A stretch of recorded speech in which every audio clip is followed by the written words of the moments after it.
The riots, right, they may well have fizzled out, but I think it's time we face the real problem. Two-tier identity politics is actually what's ripping Britain to shreds. You've got white working-class communities, especially in the north, feeling completely abandoned, livelihoods decimated, voices ignored, and now they're watching as the state gives preferential treatment to everyone else under the guise of diversity and inclusion. And I ask you, my friends, where does that leave us as a society? Probably headed toward the same path we've seen before. White communities demanding their own community leaders to act as brokers with the police, because that's exactly what we saw in Birmingham for mobs of Muslim men. We knew that there was going to be a large amount of people out on that counter-protest. We knew who the vast majority of those people were.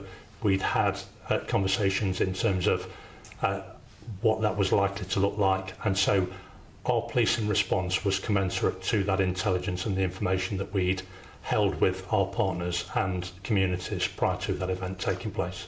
Even given there were so many of them clearly armed, I mean, would you do the same if it was an EDL type situation? What I would say is that the vast majority of people that attended that protest yesterday did so law-abidingly, and they did it with the right intentions. And that was a stark no, wasn't it? Identity politics leads to fragmentation, to division and competition to see who can shout, "I'm oppressed," the loudest. And as long as the state keeps coddling certain groups while cracking down on others, that resentment, that'll fester. It doesn't end with these riots.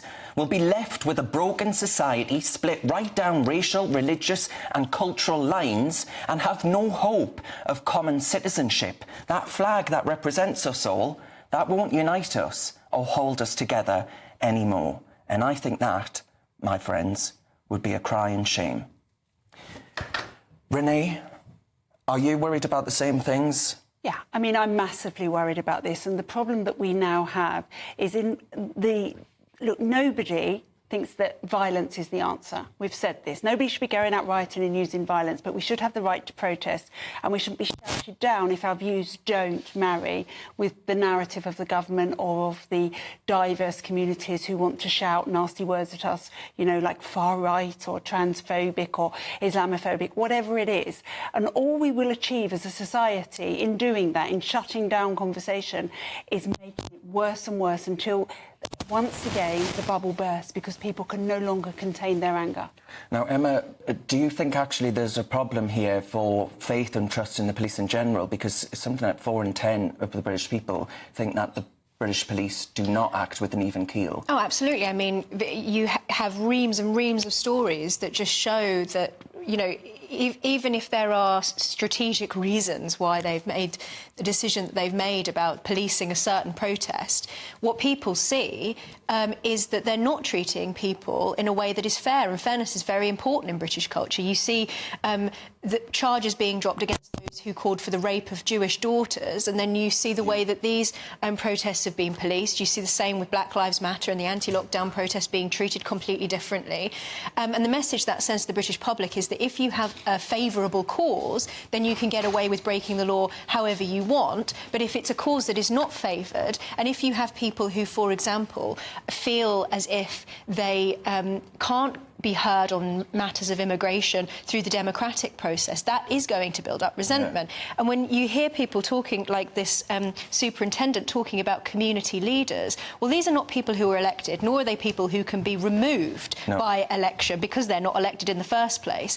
And so these are people who are self-appointed as community leaders who perhaps have no legitimacy democratically with the communities that they purport to represent. And so really the only people that the police strategically should be speaking to as a community leader is the MP, the elected community leader of that constituency. I take issue with that word community, and I think there's been very good writing about this recently, that we call these groups communities because it sounds soft and cuddly, but when we get to the other side of the coin, to the white people that are protesting, they are far-right protesters, they're not a community. Yeah, I mean, Benjamin, where are you at on what you've just heard? Common sense, I thought. No, I mean, look, the idea that Muslim groups areas with large Muslim populations are the only ones to have so-called or self-appointed community leaders is completely wrong.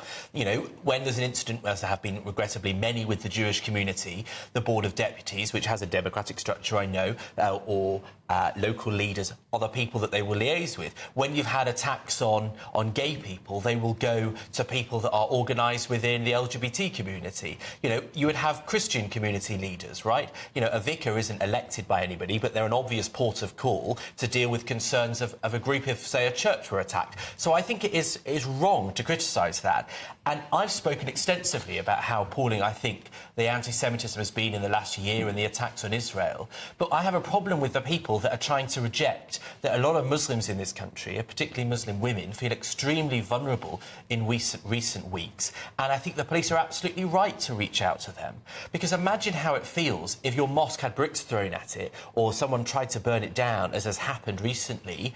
You know, you are going to be terrified to go about your life. But isn't it interesting that a lot of these community leaders that represent the Muslim community, no one on the left is pointing out the fact that they all seem to be men? Yeah, well, indeed, and there is obviously a reason for that. But Adam, I want to bring you in because it strikes me from what Benjamin just said that actually when it comes to the Christian community and all the rest of it, the police aren't saying to them, should we intervene if mobs of men carrying weapons openly, attacking pubs and all these other things? If that happens, ought we intervene? Well, the law is the law, right? It ought to be enforced regardless of your race, religion or sexuality or whatever else it might be. Yeah, it's interesting.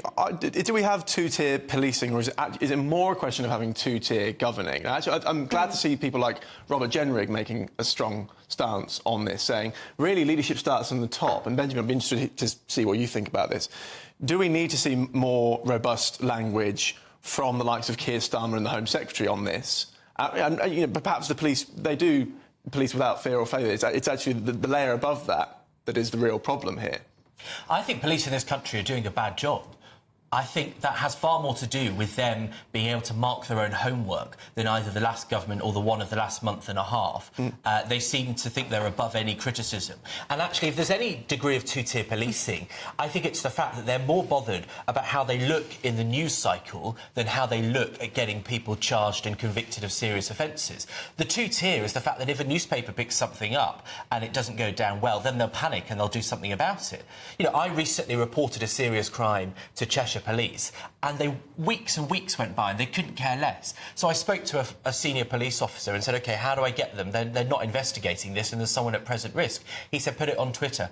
I put it on Twitter. A few hours later, they were investigating it after months of silence. That is the mistake in the police. Now, yeah, I think government should be stricter on that. But I would just point out, a friend who's a police officer, I said to him, is there two-tier policing?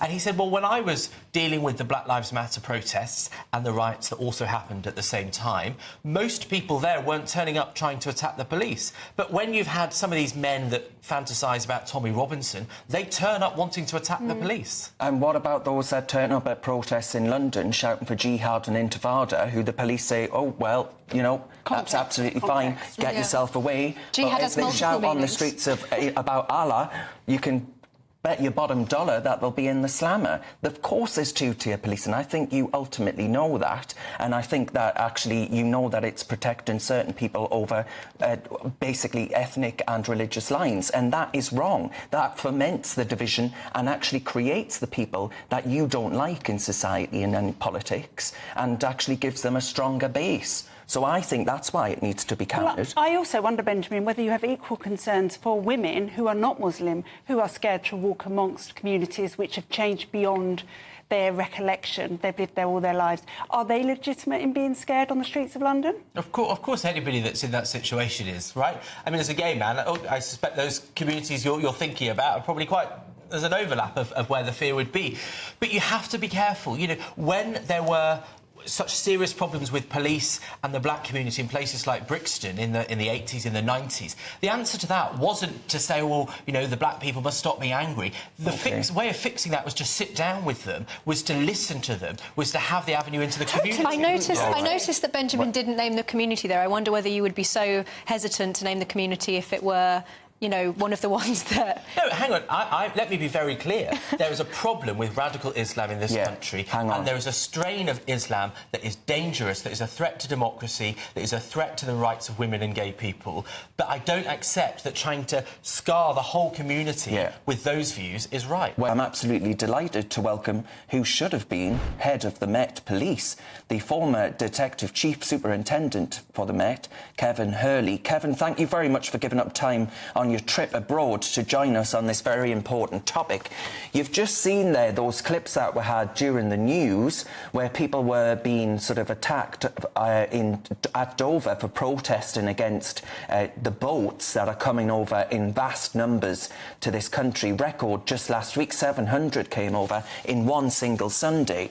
And for protesting that, they're saying that there's a two-tier element to the actual policing element of such protests. Would you accept that that's the case?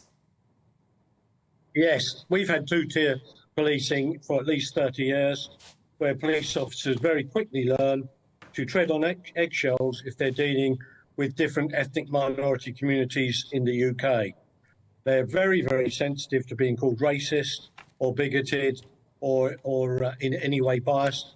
And the net result of that is police tend to back off or bend over backwards or avoid confrontation when perhaps confrontation is what's required.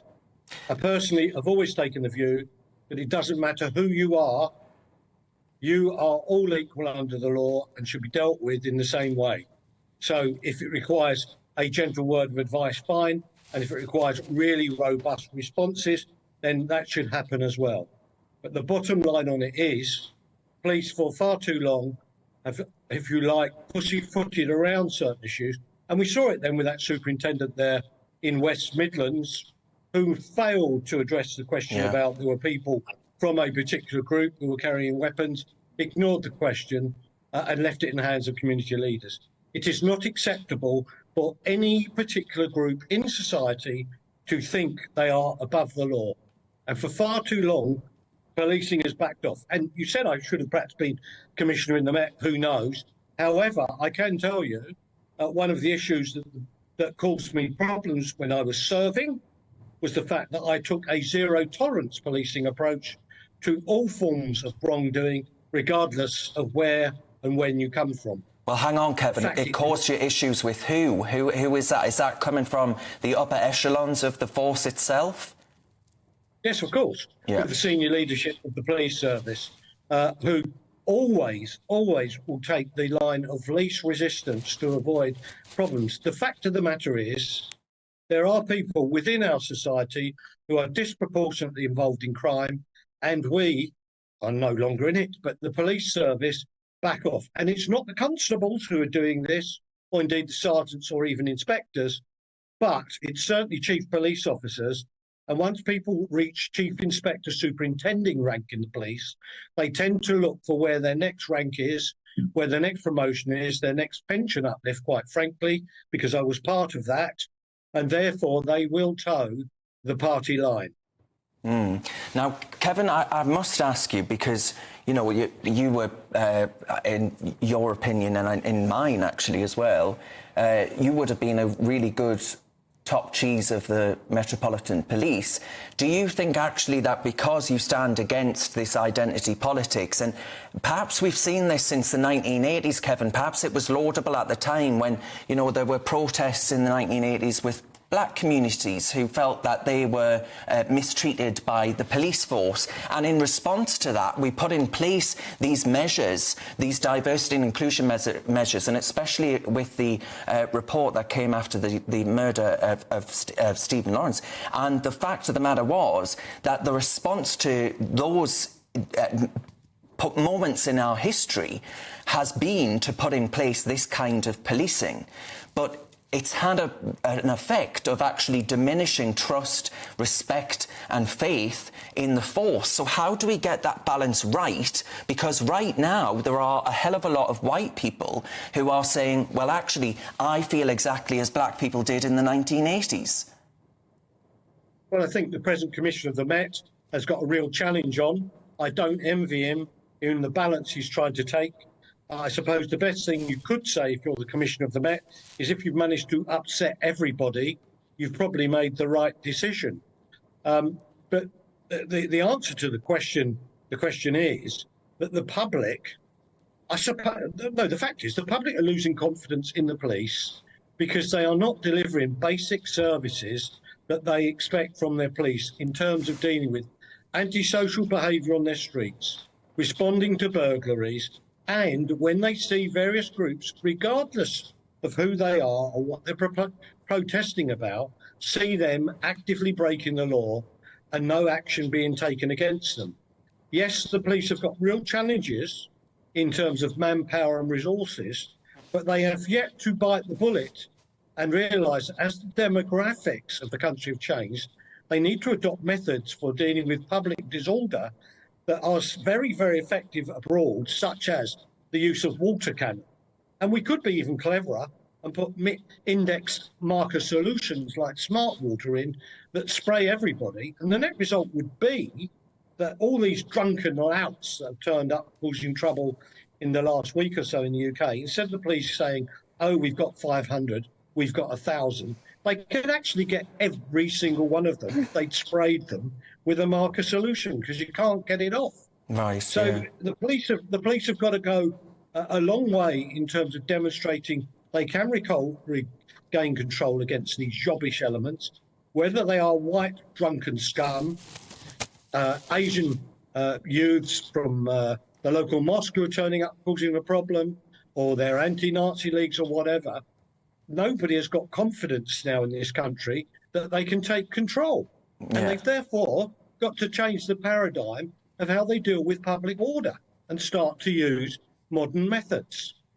So, Kevin, then, just finally, before I go back to the panel, is it your view, because there are many people getting in touch right now who, by the way, love you and what you have to say, but they're asking the question, is what's happening in response to these riots, and, you know, as you mentioned, I concur what you've just said, that those setting fire to buildings and seeking to harm people and all the rest of it, they are and deserve to be criminalised. But is there an issue here that actually the enforcement of this plays into that two-tier narrative? Because there are people who, for example, the Manchester airport couple, there is the fact that Hare Hills, what happened in Hare Hills and Leeds hasn't been dealt with in the same way. You can pinpoint moments over recent times where the police have not acted like this, and there hasn't been this gloating of charging and arrests online and by politicians, that people are starting to say, well, there's one rule for one and a completely different one for others. And is there a worry for you as a former copper that actually that's going to do pretty big damage to trust and faith in police? Of course it will. I mean, the fact of the matter is, quite rightly, very robust action has been taken at all the drunken louts, the morons who turned up trying to set fire to hotels, attacking police and so on, quite rightly. But what we now want to be able to see from a point of view of public ordinance, the point I've just made, is whoever turns up on the street, quite frankly, if they are causing a problem, they need to be dealt with equally robustly. But there are other issues that the police are failing to deal with firmly and appropriately, such as inner city knife crime, particularly in London, where stop and search has dropped across London by about 2/3. Well, because that's racist as well, right? That's racist, even though it saves black people's lives, you know? Yeah, well, I mean, the bottom line is because the constables on the street have decided it's not in their best interest to stop and search people, particularly from the black community, who are the ones doing the dying and the ones doing the stabbing. So the people actually doing the crying are black mums who lose their sons to knives or guns, or lose their sons to life imprisonment when they're convicted of murder. So and I remember kind of Cressida Dick said the same thing. The former Met chief, she said the same thing. Have you got what it takes to be a reasoned presenter? Well, send us a short clip of yourself to join@reasoned.uk and we might be seeing you on this very channel very soon indeed.